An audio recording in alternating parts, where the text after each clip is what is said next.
Laurie, firstly, congratulations and thanks for joining us. We're here to discuss your new role as Head of Academy Coaching. That certainly sounds like quite a wide-ranging role, so can you just run us through some of the things that you'll be responsible for?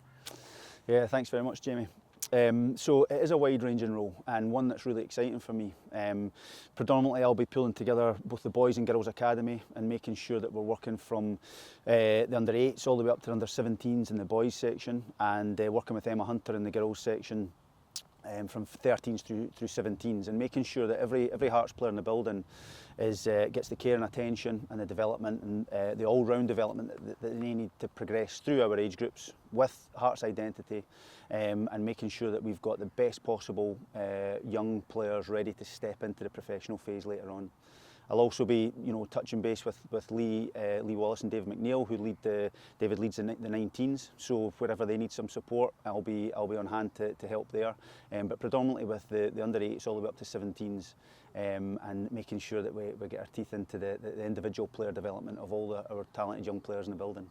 You join us from Rangers, where you've spent some time coaching within their academy. We know you're a Hearts fan, but what were some of the other things about the role that attracted you to it? Yeah, I've really enjoyed my last 3 years, giving more focus to kind of individual player development through the different age groups, and I've really enjoyed that. It's been a real challenge to develop personally, just in a different type of role, because it's very different developing individuals through the age groups rather than adults. So I've really enjoyed that, and to be able to work with the different age groups across the academy here it's exciting. We've let you get your feet under the desk before sitting down with us. You've had the first month up here at Oriam, a lot of new people for you to meet. How have you found it? Yeah, it's great. It's a really good environment, great facility, lots of really good hard-working people who've made me feel welcome, which has been great.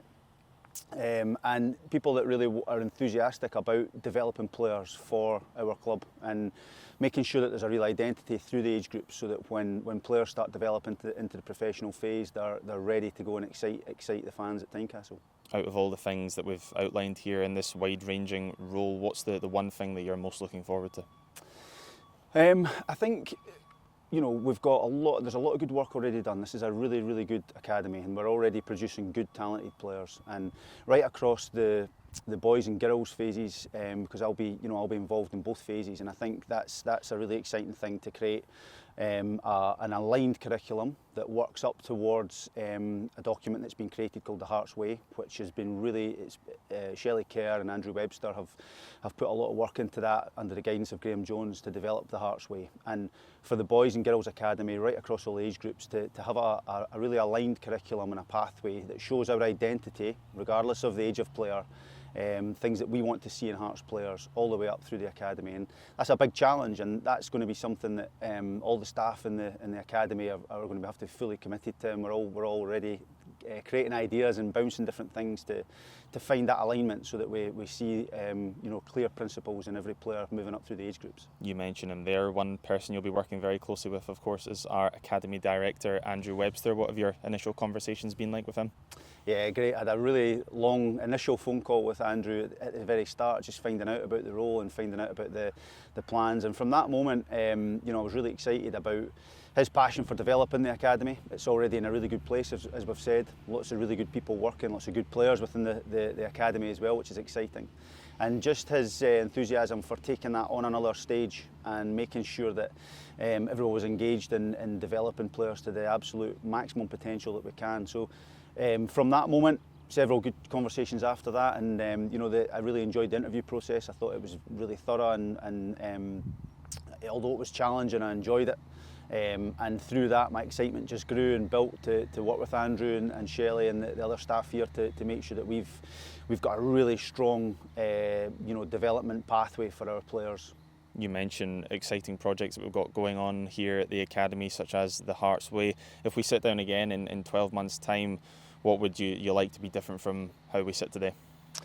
So I think 12 months' time, we've got a lot of work initially to do to really make sure everyone comes together. So all the heads of phases come together to be part of tweaking the alignment of the curriculum. and that will move towards all the way up through the age groups to the Hearts Way. So in 12 months' time, we've got Emma Hunter leading the girls section, we've got Graham Comer with the children's section, Stephen Hamilton leads the YDP, and Grant Sanderson in Balerno. So all these people and others taking a good role to come together to make sure that every team that we watch through the age groups on a pitch at Oriam or elsewhere, we see why they're at our club, and we get excited about the identity that's on show, and that progresses with more detail through the age groups. That would be brilliant in 12 months to be able to watch games and see that everyone was aligned in how we're developing players. You mentioned the Hearts Way there. For those that aren't aware, a fairly new kind of project up here at Oriam, what are some of the things that involves? Yeah, I'm really fortunate that I've come into the academy where there's been a lot of really good work, diligent work done on creating the Hearts Way over recent months. And as I mentioned, Andrew Webster and Shelley Kerr have come together to create a document that all academy coaches in the building can use as a reference to make sure we're developing players that have the identity that we want on the pitch at Tynecastle. And that takes years of development. But I'm really fortunate now that we can align things below that and pull people together to make sure that everyone's on board and focused in the elements of player development that lead up towards the real principles that we want in our players under the Hearts Way.